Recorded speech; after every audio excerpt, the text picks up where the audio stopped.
I want to talk about something a little different today, and I want to talk about items. There are a few underrated items that I don't see being built, and there are some overrated items I see people building almost every game.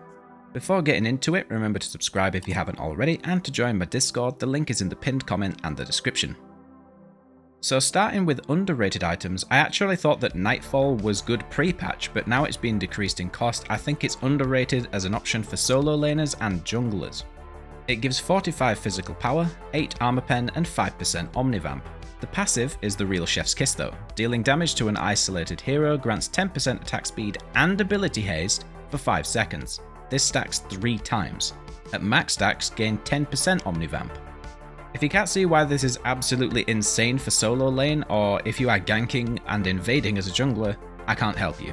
It's such a good passive for trying to kill single targets, or if you're split pushing and just want the power to deal with whoever comes your way. If you watched me stream, I've used this on people like Feng Mao as a first item, as well as on Murdoch surprisingly. The isolation range isn't too big, so you can punish people just for being out of position from their support in the duo lane. But yeah, Nightfall is underrated in my opinion.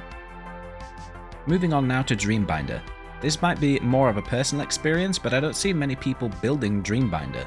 It's definitely more of a niche item on Gadget and Faye especially, but I see it as a really good item.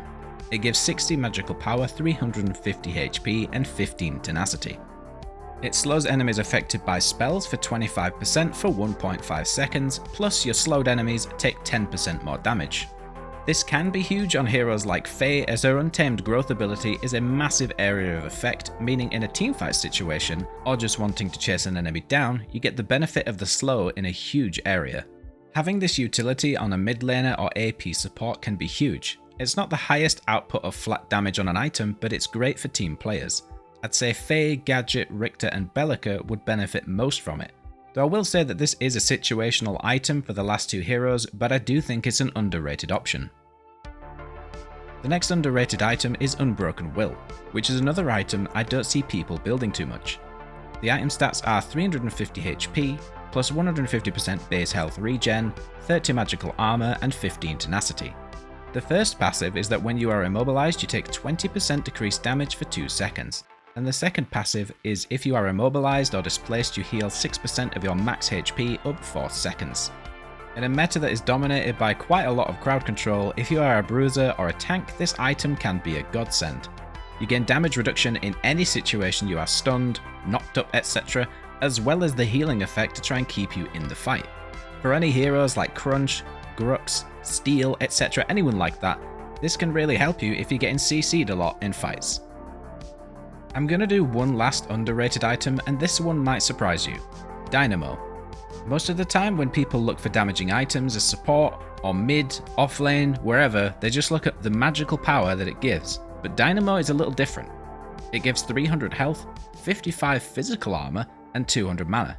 The passive means that CCing any enemy deals 30 plus 5% of their max HP as bonus magical damage to the target, and the key part here, and nearby enemies. It also shreds their physical and magical armor by 30% for 4 seconds. Damage is also increased for this by 200% against monsters. Now considering how many supports and offlaners have crowd control, think about how underused this item is.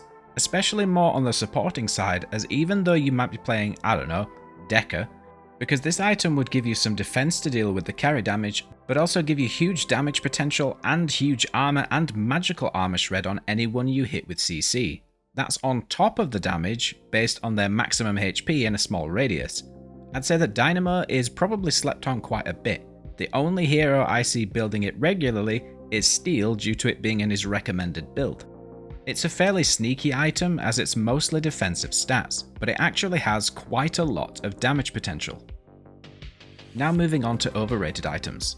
I'm just going to say it straight up that Astral Catalyst is overrated as an item, especially post-nerf. Now before you finish typing that angry comment, let me say why. It gives 50 magical power, 350 mana, and 25 ability haste. The stats aren't bad so far. The first passive, you gain 3% magical power for 3 seconds, stacking 4 times every time you cast an ability. The second passive, takedowns reduce your ultimate cooldown by 20% of its total cooldown. The passives are also not bad. Then why do I think it's overrated? Because I see people build it way too early. I have seen so many mid laners building it as a first item. As a first item, it won't be very useful unless you get in, I don't know, 2 to 3 kills with only 50 magical power as a bonus. You won't even be getting 40% of your ultimate refunded. Astral Catalyst can be a good item, but personally in the 3rd slot if you are very far ahead, and I'm talking at least 5 kills and good minion farming, or the 4th and 5th slot if you just want the reset on teamfights. Because to be honest, even if you reset your ultimate completely in a team fight, realistically who are you going to kill with it? Late game, if you won that fight, there won't be anyone to actually ult onto because they'll either be all dead or they're at base, so who did you reset it for? You could realistically get another item for more burst damage and just do more damage with your combo instead. But that is why personally, I think Astral Catalyst is a bit overrated. Please don't build it first. The second and last overrated item, surprisingly, is Mutilator. Again, pause, ceased and desist from the angry comment. It gives 40 physical power, 20 ability haste, and 8% omnivamp. The first passive deals 1% of a target's max HP as bonus physical damage, which abilities can apply twice if they don't have a damage over time effect.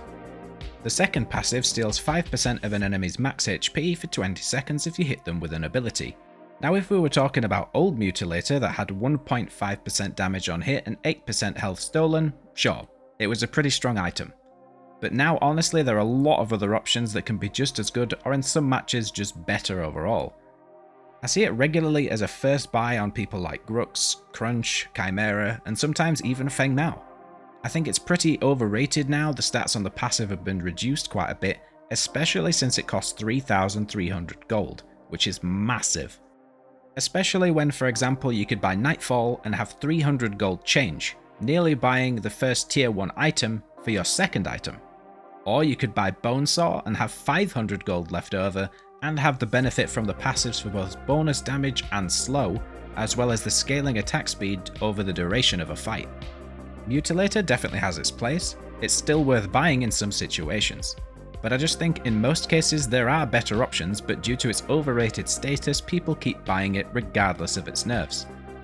But for now, those are the underrated and overrated items based on my experience in games of what people buy and the actual stats and benefits from me trying out various items too. If you have any items you think are either underrated or overrated, drop them in a comment and tell me why. Or if you have any other comments, drop those too. I'm all up for ideas. But with that, I will see you for the next video.